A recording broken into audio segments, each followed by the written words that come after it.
Apocalipsis 13:18, ese verso precioso, es como cuando usted estudiaba matemáticas.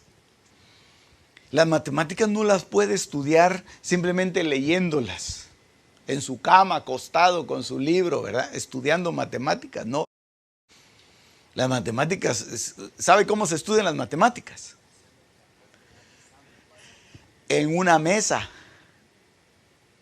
con una calculadora aquí y un montón de papeles en blanco para empezar en el proceso de prueba y de error. De prueba y de error. Yo tenía un profesor de matemáticas que odiaba el que uno escribiera con lapicero, hermano. Y habían quienes, pues empezamos escribiendo con lapicero y detestaba eso porque decía, vas a tener que borrar, o crees que no te equivocas, vas a tener que borrar. Trae un lápiz, trae un buen sacapuntas y un borrador y así vas a aprender. Y entonces empezaba el proceso de prueba, de error, prueba, error, prueba, error. Método científico, ¿verdad? Entonces, esto es así, porque viene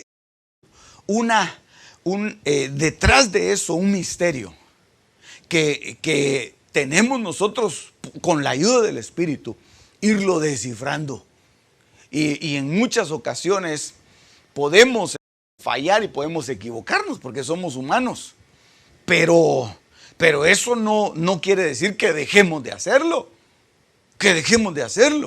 Nuestra esperanza es, hermano, de que el Señor se aparezca pronto. Y hay grandes hombres de Dios que han hecho cálculos y han dicho, bueno, pues de acuerdo a la profecía bíblica y de acuerdo a los cálculos, de acuerdo al calendario hebreo, de acuerdo al calendario gregoriano y de acuerdo a los equinoccios y la posición del sol, de la luna y todo eso, pues nosotros vemos que estamos en esta posición aquí, allá, y puede que sí, puede que no, pero por lo menos lo que se está haciendo es que se está tratando de descifrar, tratando de decodificar y viendo las señales que se están dando, viendo las señales que Dios da en su palabra. Entonces eso va como haciendo más exacto el cálculo. Eso va siendo más exacto el cálculo. Por eso solamente es para aquel que tiene entendimiento. No es para cualquiera. Es para el que tiene entendimiento. Por eso debemos pedirle entendimiento al Señor.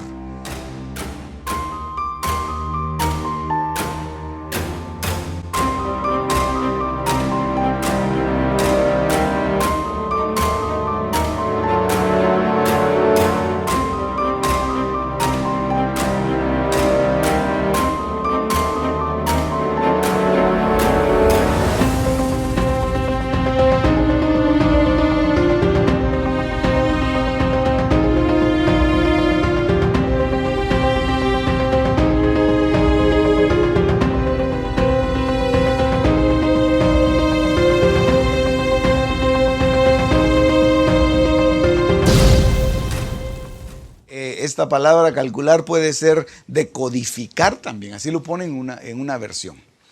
Puede ser computar.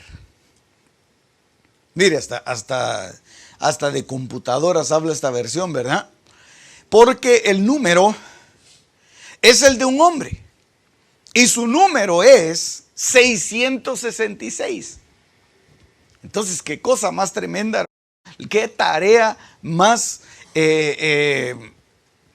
fuerte, más grande la que el Señor le deja a su iglesia y a aquellos que quieren ser entendidos en la palabra. ¿Cuántos quieren ser entendidos en la palabra? Amén, amén. Por eso estamos aquí, ¿verdad? Según de Timoteo capítulo 2, verso 15. Mire lo que dice la Biblia amplificada. Yo le puse ahí esta versión. Me gustó mucho cómo lo dice esta versión. Y aquí se lo traduje para que no tuviera problemas con la traducción, ¿verdad? Algunos. Dice, estudie. Esa es la versión amplificada de 2 de Timoteo 2:15. Usted tiene la versión ahí de la Biblia que usted usa. Pero oiga cómo dice este traductor. Estudie y esté ansioso y haga todo lo posible para presentarse ante Dios aprobado, es decir, probado por juicio. Un trabajador que no tiene motivos para avergonzarse, analizando correctamente y dividiendo con precisión. Es decir, manejando correctamente y enseñando hábilmente la palabra de verdad. Entonces, qué cosa más linda que nosotros podamos ser como este apóstol Timoteo, al que el Señor le recomendaba, ¿verdad? El apóstol Pablo le mandó esta carta diciéndole: Timoteo, procura que tu estudio de la escritura sea correcto. Dedícate al estudio. Dedícate al análisis de la palabra, a la comparación de la palabra. Hay hombres de Dios tremendos que han hecho traducciones, que han hecho libros, que han estudiado historia y han viajado con los recursos muchas veces limitados que tuvieron, han viajado hacia los lugares para poder ser más precisos en el estudio de la palabra. Admirables, pasando 30, 40 años de su vida estudiando eso. Y eso es realmente lo que hace alguien que quiere presentarse aprobado delante de Dios. Estudiar cuidadosamente la palabra. El estudio de la palabra no es algo liviano, menos si uno se precia de ser pastor. No puede llegar un pastor a ser ignorante en la palabra. Tiene que dedicarse. Por eso el pastorado no es algo como por generación espontánea, ¿verdad? Que de repente apareció ahí y ya salió un tremendo pastor. No, eso se requiere años. Y para poder llegar a ser un maestro como el apóstol Pablo o como Timoteo, se necesita un estudio acucioso. Por eso es que el ministro de Dios, su dedicación constante debe ser el estudio de la palabra y la oración. El estudio de la palabra y la oración. Eso es el quehacer. ¿Por qué? Porque eso es lo que va a arrojar sabiduría. Eso es lo que va a traer sabiduría para la congregación. Eso es lo que va a traer sabiduría para el pueblo de Dios. Por eso es que cuando llegaron las mujeres, las mujeres creo que eran helenistas, se llegaron a quejar de que a las hebreas les estaban dando más ración de comida que a ellas. Los apóstoles dijeron: nosotros no nos podemos hacer cargo de esa tarea, porque no es justo, decían ellos, que nosotros descuidemos la palabra por atender las mesas. Entonces nombremos gente que atienda las mesas, porque la palabra va a traer riqueza a la congregación y a la iglesia. Por eso qué importante que nosotros podamos entender eso y de alguna manera desfogar el trabajo alrededor del ministro. El ministro que efectivamente se dedica a eso, ¿verdad? Que se dedica a eso. Pero a veces no se logra entender eso, ¿verdad? Y entonces dice: no, al pastor hay que mantenerlo ocupado, ¿verdad? Hay que mantenerlo, y él tiene que ir a recoger a los hermanos, él tiene que ir a traer sombrillas, bajarlos de los carros y secarlos. ¿Verdad? Y hacer todas las tareas, porque ese es su trabajo. No, el trabajo es un trabajo de la palabra, de estar, dice aquí, analizando correctamente y dividiendo con precisión, manejando correctamente y enseñando hábilmente la palabra de verdad. Eso es. Muy bien. Ok, entonces, teniendo esto bastante claro, mire lo que dice Jeremías capítulo 25. ¿Qué fue lo que leyó Daniel? ¿Qué leyó Daniel? Daniel leyó este verso que dice: toda esta tierra será desolación y horror, y estas naciones servirán al rey de Babilonia 70 años. Y entonces, Daniel capítulo 9, verso 24. Eso fue lo que leyó él en el libro de Jeremías. Se quedó pensando. El ángel llegó y le explicó. Y le empezó a enseñar todo lo que iba a suceder. Y ya en el verso 24 del capítulo 9 de Daniel, entonces ya vemos nosotros que le explica y lo escribe Daniel aquí cómo se van a dar esas 70 semanas. Dice, 70 semanas han sido decretadas sobre tu pueblo y sobre tu santa ciudad, para poner fin a la transgresión, para terminar con el pecado, para expiar la iniquidad, para traer justicia eterna, para sellar la visión y la profecía, y para ungir el lugar santísimo. Entonces, estas 7 cosas se iban a dar al final de estas 69, 70 semanas. ¿Sí? Es decir, le digo 69 porque esa semana 69, la semana 70, es decir, después de la 69 obviamente, ¿verdad? Es definitiva para poder operar todas estas 7 cosas que están ahí. Poner fin a la transgresión, terminar el pecado, expiar la iniquidad. Acuérdense que esos son grados de pecado. Transgresión, pecado e iniquidad. Son 3 grados de pecado de acuerdo al nivel. Y eso lo hemos entendido. Ok, traer justicia eterna, sellar la visión, sellar la profecía y ungir el lugar santísimo. Ok, entonces si podemos hacer una línea de tiempo acá.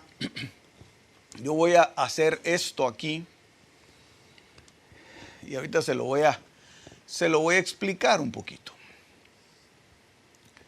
Muy bien, estos son el final de las 70 semanas.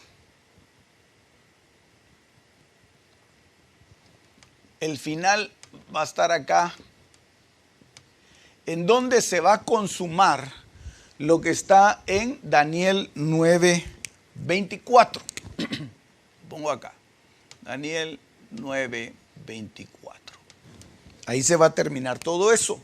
¿Por qué? Porque cuando termine eso, cuando se ponga fin a la transgresión, se termine el pecado y se expía la iniquidad, entonces empieza un periodo nuevo que nosotros hemos conocido como el milenio. Es decir, que esas cosas que se van a terminar, Daniel 9:24, son previo a que se entre en la etapa milenial, en donde va a haber un gobierno único de parte de Dios y que hemos entendido y lo hemos explicado bastante.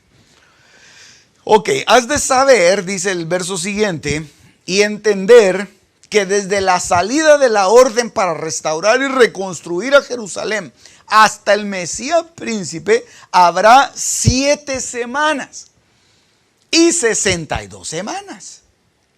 Entonces lo divide en 2 partes acá, por eso fue que yo lo partí esto acá en 7 semanas y 62 semanas, que eso hace un total de 69 semanas. Es decir, que las 69 semanas estarían acá, al final de esto. Esto lo hice acá separado, pero lo voy a ampliar un poquito conforme vayamos leyendo, ¿ok? Muy bien. Entonces son 69, 7 más 62 son 69 semanas. Y entonces dice que desde la orden para restaurar y reconstruir a Jerusalén hasta el Mesías príncipe habrá 7 semanas. La palabra que se usa es Shabuim. Y 62 semanas volverá a ser edificada con plaza y foso, pero en tiempos de angustia. Entonces aquí va a volver a ser edificada, ¿sí? Aquí tiene que haber una restauración. Por eso es que el pueblo de Israel está esperando la restauración de su culto. Y dentro de la restauración, lo único que a ellos les hace falta es la la reedificación del templo, que se le ha llamado el tercer templo. Y que esto pues ya lo hemos conversado bastante también. Ok, el tercer templo. Tiene que haber una restauración ahí en la última semana. Esta semana está dividida en dos partes, que es 3.5 años y 3.5 años. Por eso fue que hice la división ahí. Ok, sigamos leyendo. Levítico capítulo 25, verso 8, la palabra Shabuim es un periodo de 7, de acuerdo a lo que dice aquí Levítico. Dice, contarás también 7 semanas de años para ti, 7 veces 7 años. Está hablando de un Shabuim, es decir, está hablando de semanas de años. Semanas de años.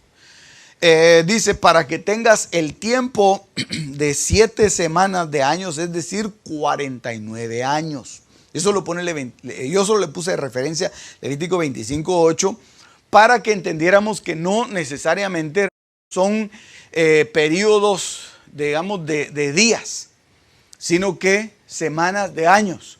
Y eso fue lo que le explicaron a Daniel. Y eso es lo que estamos pues explicando ahora. Nehemías capítulo 2, verso 1, da la clave.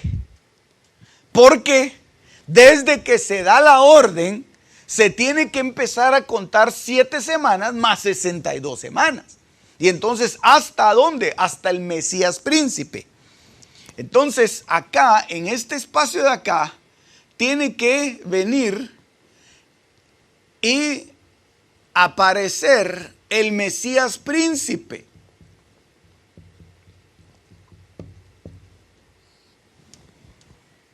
Al final de las 69 semanas, es decir, 7 más 62.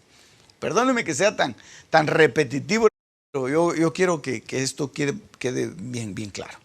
Aconteció que en el mes de Nisán, en el año 20 del rey Artajerjes, estando ya el vino delante de él, tomé el vino y se lo di al rey. Yo nunca había estado triste en su presencia. Entonces, lo que me llama la atención y por lo que yo le puse ese pasaje ahí, es que ahí nos da una fecha. Ahí nos da una fecha que dice el mes de Nisán, en el año 20 del rey Artajerjes. Y el rey Artajerjes, de acuerdo a la historia, gobernó desde el año 464 hasta el año 424. Y si esto usted lo contrasta con el diagrama que hemos hecho de los 4 reinos, en donde habla de Babilonia, Medo-Persia, Grecia y Roma. Entonces, este periodo tendría que caer dentro del gobierno de Medo-Persia. Y ahí se da la orden. Ahí se da la instrucción. Por eso le puse la fecha acá. Pero la instrucción está en el verso 5 y en el verso 6. Y respondí al rey, si le place al rey, y si tu siervo ha hallado gracia delante de ti, envíame a Judá, a la ciudad de los sepulcros de mis padres, para que yo la reedifique. ¿Y cuál fue la respuesta del rey Artajerjes? La respuesta del rey Artajerjes es, ok, te voy a dar la instrucción. Y la firmó, la selló con el sello real y ordenó que se le ayudara para la reconstrucción. Entonces salió la orden en el año 444, porque es 464 más 20, ¿verdad? Acuérdense que va para atrás. Entonces está en el año 444. Está aquí en el momento en que se da la orden del rey. ¿Y qué era lo que decía Daniel 9:24 y 9:25? Desde el momento en que se dé la orden, empiezan a contar 7 semanas más 62 semanas. Amén. Ok. Entonces vea esto. Aquí sí, sígame por favor con mucho cuidado. Porque El calendario que han utilizado los judíos, esto tiene usted que ir a la historia y tiene que ir a la palabra también, porque en el libro de Éxodo, cuando el Señor los saca, en Éxodo capítulo 12 y capítulo 13, donde los saca de Egipto, les dice, les da una orden y les dice, ustedes van a celebrar la Pascua el 14 de Nisán. Y Nisán va a ser el primer mes. Entonces los israelitas pues pudieron haber dicho, sí, pero es que ahorita estamos a medio año, fíjese que ahorita van a entrar los niños al colegio. No, ahorita empieza para ustedes la cuenta. Y el primer mes va a ser el mes de Nisán. Y esto va a ser para ustedes un calendario. Yo ahorita les empiezo, ¿por qué? Porque yo les voy a instituir fiestas de acuerdo a ese calendario. No de acuerdo al calendario egipcio, no de acuerdo al calendario maya, no de acuerdo al calendario gregoriano, sino que de acuerdo al calendario que yo les he dado. Y este va a ser el primer mes para ustedes. Entonces la primera fiesta que ustedes tienen que celebrar es cuando salieron de Egipto. 14 de Nisán. Y lo van a celebrar de esta y esta manera. Entonces el Señor les da a ellos una señal, una clave, una instrucción también. Que los días debían de contarse los años debían de contarse de 360 días cada año. Amén. Aleluya. Ok. Entonces viene y usted sabe que 7 semanas más 62 semanas son 69 semanas. Y entonces, si estamos hablando de semanas de años, yo le puse ahí la operación. 69 por 7 son 483 años. Y entonces, esos 483 años, ¿por cuántos días le dije que tenía cada año? 360. Entonces, si usted hace la operación, serían 173.880 días que iba a durar. Voy a poner aquí otro color. Aquí está, este está bonito. 173.880. 173.880.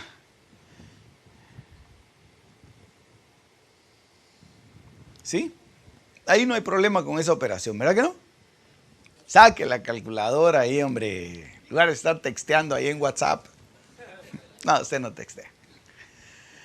Entonces, pero nosotros tuvimos un problema porque el calendario que se nos aplicó para Occidente y que se hizo, bueno, alrededor del mundo, ¿verdad? En la mayoría de lugares se utiliza este calendario. Es el calendario gregoriano. Es el calendario gregoriano, es el que más ha sido recibido por todo el mundo. Todo el mundo, aunque hagan otro tipo de calendario, porque los hebreos tienen otro tipo, ¿verdad? Los israelitas tienen otro tipo de calendario. Ellos acaban de celebrar el fin de año hace un par de semanas, ¿verdad? El Rosh Hashanah, algo así le dicen, ¿verdad?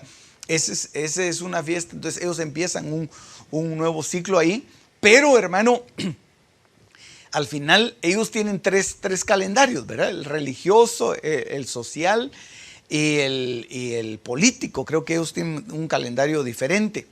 Entonces, a pesar de eso, si usted hace negocios con ellos, las fechas que se utilizan son las fechas del calendario gregoriano. Usted hace negocios con China, ellos hacen también otro tipo ellos tienen otro fin de año diferente, pero las fechas están con base en calendario gregoriano. ¿Verdad? Dice 15 de agosto y en todo el mundo 15 de agosto. Ok. Entonces, eso nos cambió a nosotros porque el calendario gregoriano se supone que es un calendario más exacto. Entonces, que está basado ya en los ciclos solares, ya no en el lunar, sino en el ciclo solar, y entonces nos da que la cantidad de días que tiene cada año son 365.242 días cada año. Por eso es que en algunos años hay más o hay menos, pero eso es básicamente, ¿verdad?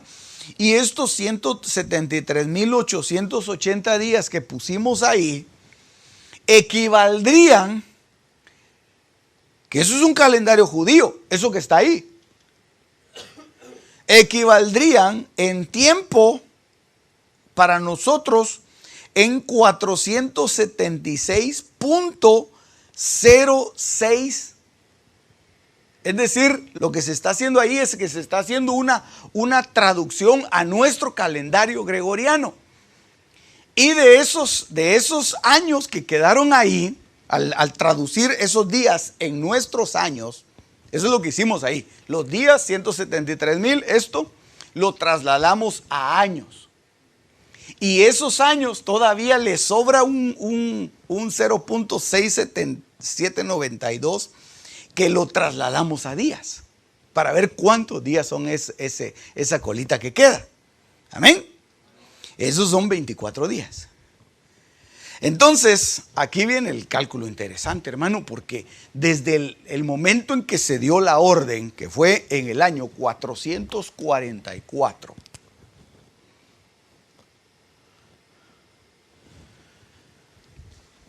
hasta sumándole, los 476 años con 24 días, eso fue la operación que le puse ahí, nos tendría que dar en nuestro calendario, aquí ya olvidamos el calendario gregoriano, el hebreo, nos tendría que dar el 29 de marzo, 29 de marzo de el año 33.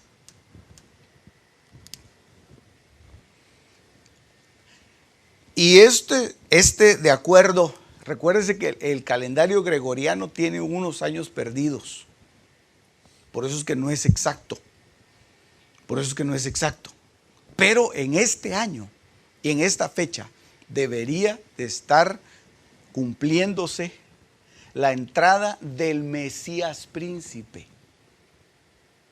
Por eso es que cuando se hace este cálculo, y lo han hecho los religiosos por mucho tiempo, entonces ellos dicen que la entrada, cuando el pueblo de Israel lo recibe en Jerusalén al Señor montado sobre una burrita, fue entre el mes de marzo y el mes de abril. Y entonces usted ve que ahora celebran, digamos, la Semana Santa casi siempre entre el mes de marzo y entre el mes de abril. Entonces como que se va moviendo esa fecha ahí. ¿Por qué? Porque están basados en ese cálculo que yo le acabo de hacer ahí, que llega hasta el mes de marzo.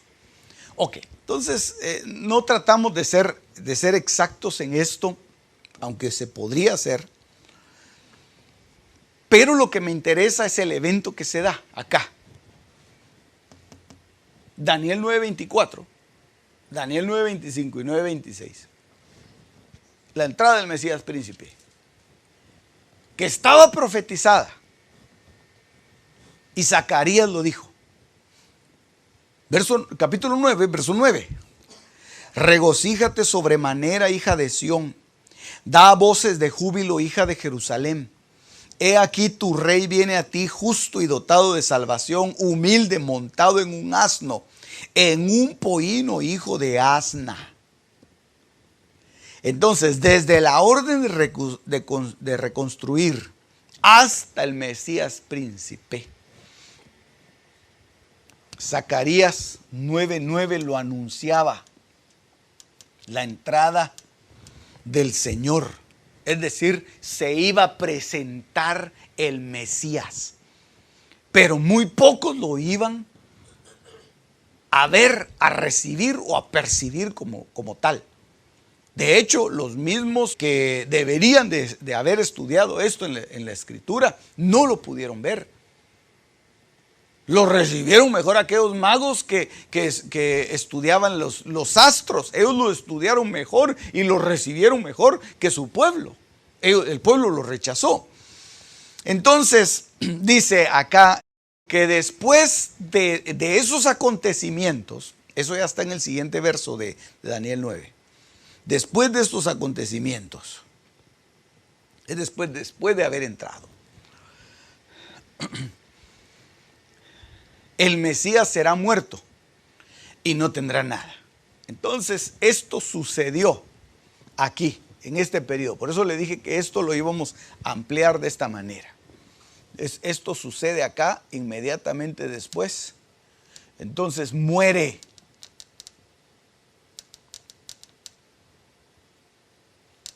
Entonces Cristo va a la cruz y muere. Esa era una señal. Esa era una señal. Entonces se da algo glorioso. Levítico 16:30. Porque en este día se hará expiación por vosotros para que seáis limpios. Seréis limpios de todos vuestros pecados delante del Señor, o será día de reposo, de descanso solemne para que humilléis vuestras almas. Es estatuto perpetuo. Por eso es que si usted ve los acontecimientos alrededor de la muerte de Jesús, impresionante. Porque en esa semana en el que el Señor muere, habían 2 sabbat, 2 días de reposo. 2 días de reposo. Por eso es que las mujeres no pudieron ir al sepulcro, porque era día de reposo. Y cuando ellas llegaron, ya el Señor ya había resucitado. Es decir, el día de reposo había caído un día jueves. Y ellos dijeron, bueno, ya es tarde, cuando el Señor lo llevaron ya era tarde, ya era casi el día de reposo, ya el sol ya había bajado y los israelitas pues guardaban ese como el gran Shabbat, el gran día de reposo. Lo guardaron el día jueves y las mujeres dijeron, bueno, vamos, no podemos ir al sepulcro, vamos a ir al día siguiente. Pero al día siguiente, en lugar de ir al sepulcro, ¿a dónde se fueron? Mire pues. Y se lo voy a explicar así rapidito, ¿verdad? Porque el día miércoles fue lo que pasó eso que yo le dije. 3 p.m.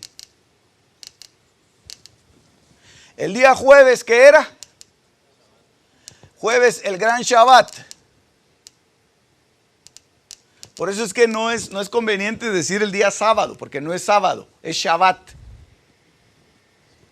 ¿Verdad? Por eso los que guardan el sábado están mal.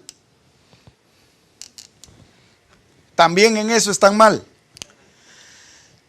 Gran Shabbat. Entonces viene y ellos dijeron, vamos a ir el viernes, porque el viernes sí podemos. Pero ¿qué pasó el viernes? En lugar de agarrar para la tumba, ¿a dónde se fueron? Preguntas difíciles, ¿verdad? Hermano, se fueron al mercado. ¿A qué? A comprar las especias. Se fueron al mercado a comprar las especias y entonces dijeron, ya no podemos ir, ya es sábado otra vez, esperemos. Entonces llegaron el domingo, este fue el sábado, era Shabbat, día de reposo. Llegaron el domingo, ¿y qué pasó el domingo?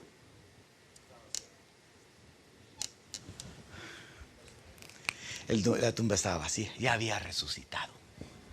Ya había resucitado. Entonces, mire pues, qué cosa más tremenda, porque ahora usted lo va a entender muy fácilmente. Dice, porque en este día se hará expiación por vosotros para que seáis limpios de todos vuestros pecados delante del Señor, o será día de reposo. Entonces, el día de reposo se estaba haciendo la expiación.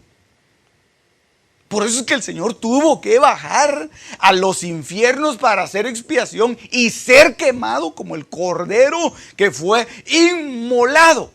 Tuvo que ser quemado y tuvo que ser quemado en día sábado para hacer expiación.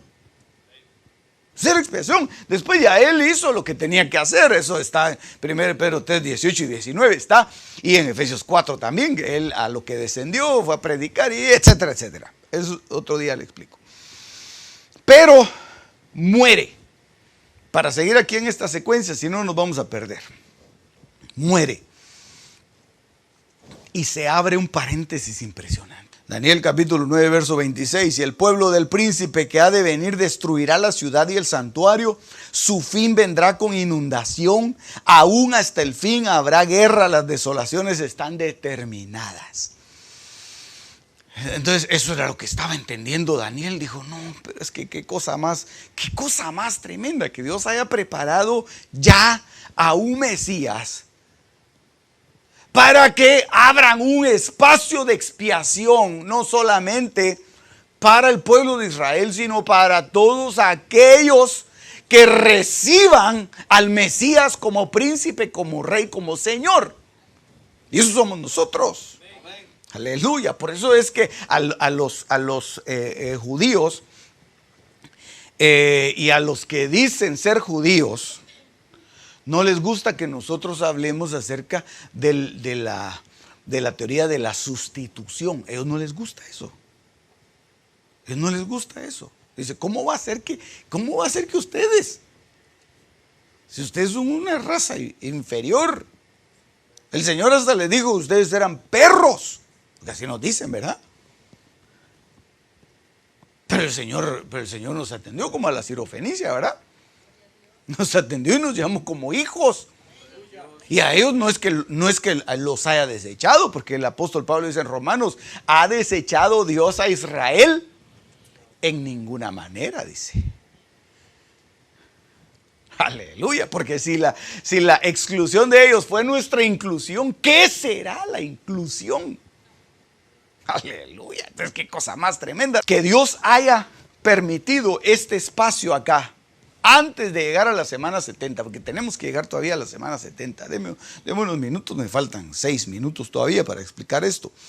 Porque esta enciclopedia dice, Libre Universal en español, dice, después de 4 años de sitio y terribles privaciones para sus habitantes, llegó el 10 de agosto del año 70, el ejército de Tito logra una brecha. Las murallas, la ciudad y su templo caen. A continuación, los judíos que no son matados son llevados cautivos a Roma junto con gran botín, incluyendo los objetos sagrados del templo.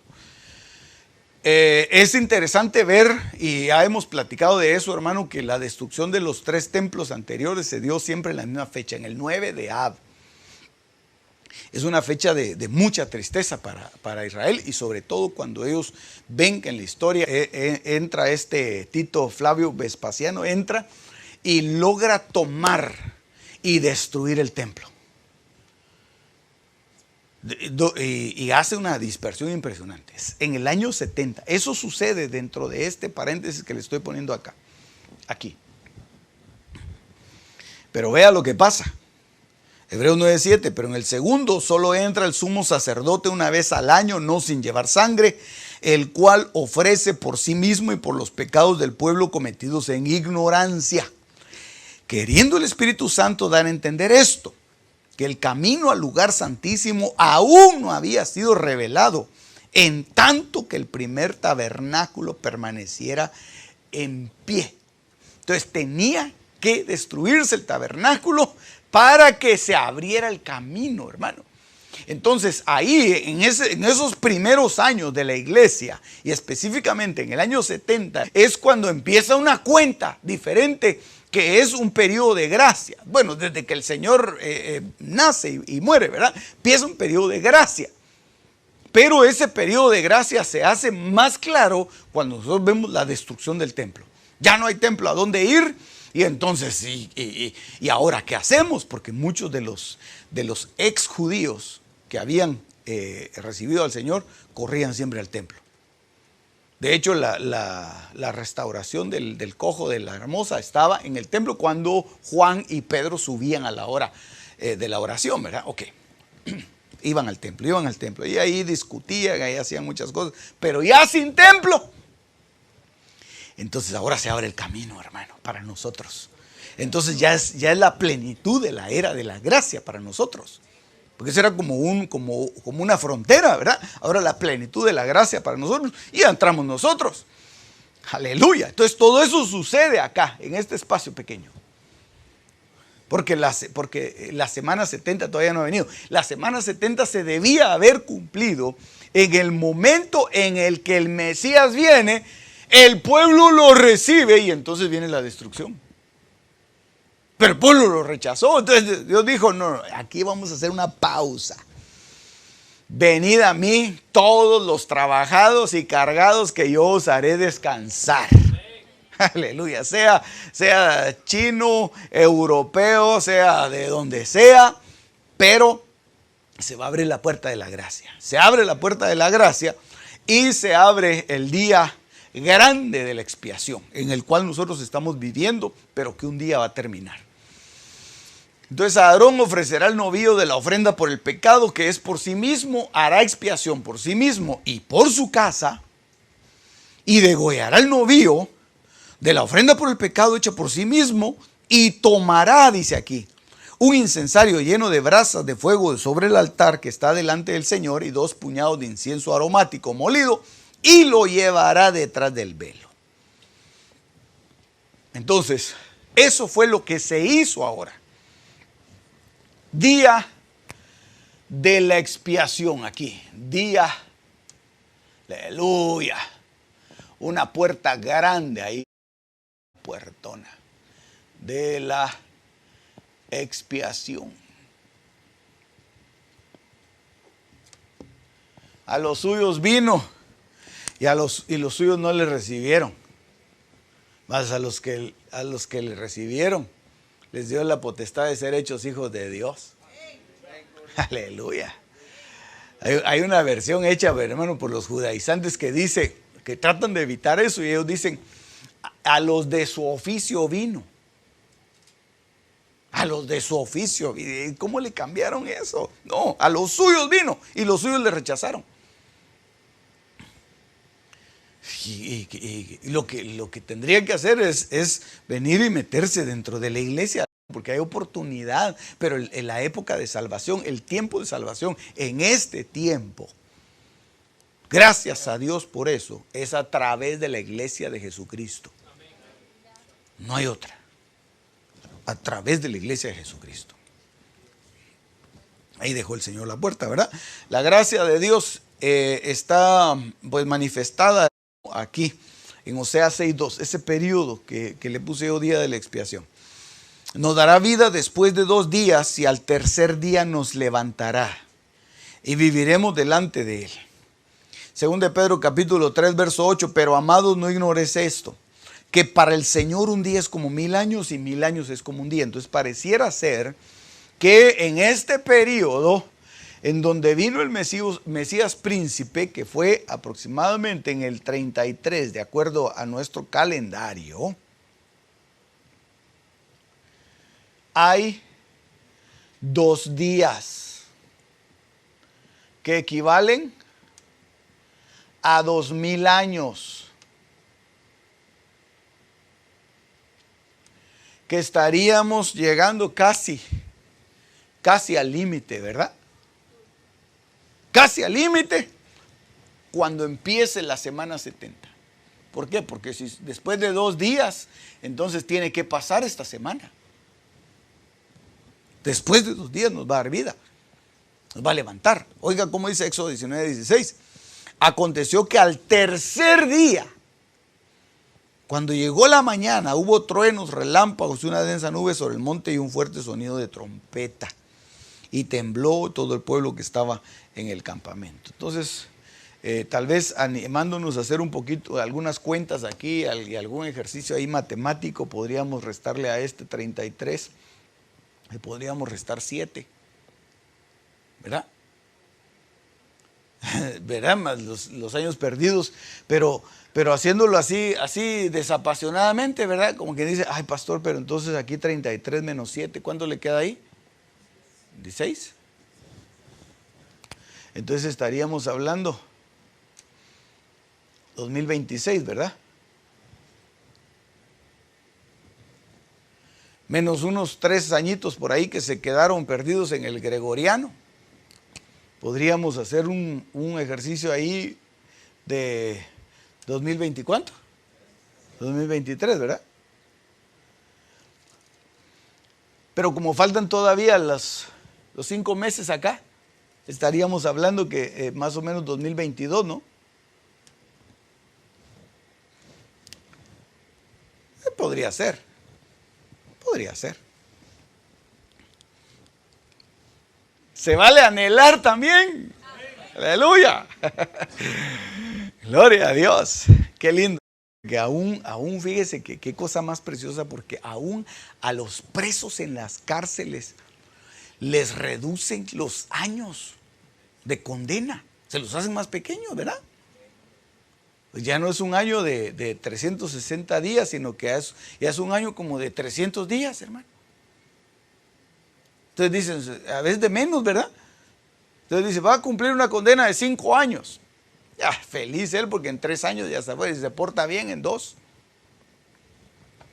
Entonces yo creo que así estamos nosotros, anhelando que el Señor venga y que nos saque de esta cárcel. Aleluya. Porque de alguna manera nuestro cuerpo es una cárcel. Muy bien.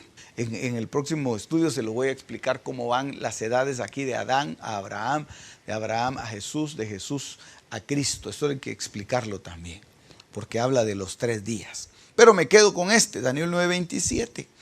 Él hará un pacto firme con muchos por una semana. Ok, aquí empieza la semana terrible. Aquí es la semana del pacto. ¿Por qué? Porque viene la restauración del templo y entonces es la semana en la que inicia el pacto. ¿Qué es el pacto? El gobierno. El gobierno de la bestia. Es ese. Ahí empieza. Ahí empieza. Aquí. Restauración del templo, semana del pacto, gobierno de la bestia. Amén.